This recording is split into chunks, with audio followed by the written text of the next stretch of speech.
대부분의 학생들이 이렇게 쓸 거예요. 어떤 과목을 어떤 학기에 어떻게 듣겠다, 이렇게만 쓸 겁니다. 이 내용 들어가야 되는 건 당연한데요, 이것만 쓰지 마세요.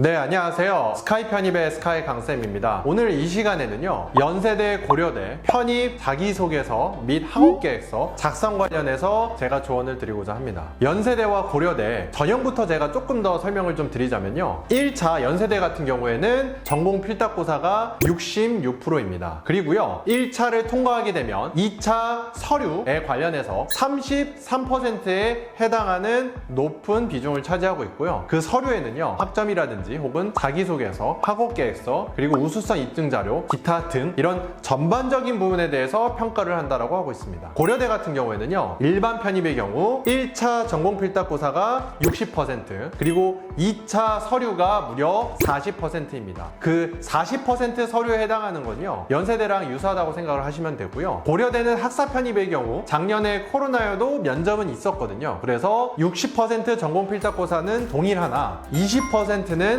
서류, 20%는 면접이었고요. 그 면접도 서류 기반에서 교수님들이 많은 질문이 있었기 때문에 결국 그 학사 편입의 경우에도 40%가 함께 움직이다라는 걸 우리는 확인할 수가 있었습니다. 이처럼요, 서류, 특히 자소서 및 학업계획서에 대한 부분의 중요성은요, 과거보다 점차 비중이 증가하고 있고, 물론 저도요, 1차 필답고사, 1차 전공시험이 가장 중요하고, 이것을 잘 보지 못한다면 2차로서 엄청나게 역전한다고 얘기하기는 힘들지만요, 연세대 경영학과 경쟁률 40대 1, 고려대 경영학과 일반 편입 같은 경우 작년에 100대 1이 넘었죠. 이렇게 수십 대 1에서 100대 1까지 육박하는 일반 편입 경쟁률에 대해서 1차 필답고사만 잘 보고 2차 33%, 2차 40%를 그냥 버리게 하기끔은 너무 리스크가 있는 것은 사실입니다. 왜냐하면 40명, 특히 39명은 떨어지고 1명만 합격하기 때문에요, 전공 필답고사뿐만 아니라 이 서류에 해당되는 부분을 같이 잘 준비해 주시는 게 저는 최선을 다하는 학생의 편입 입장에서 중요하다고 생각하기 때문이죠. 그러면요, 이 시간에 제가 편입 자기소개서, 학업계획서에 대해서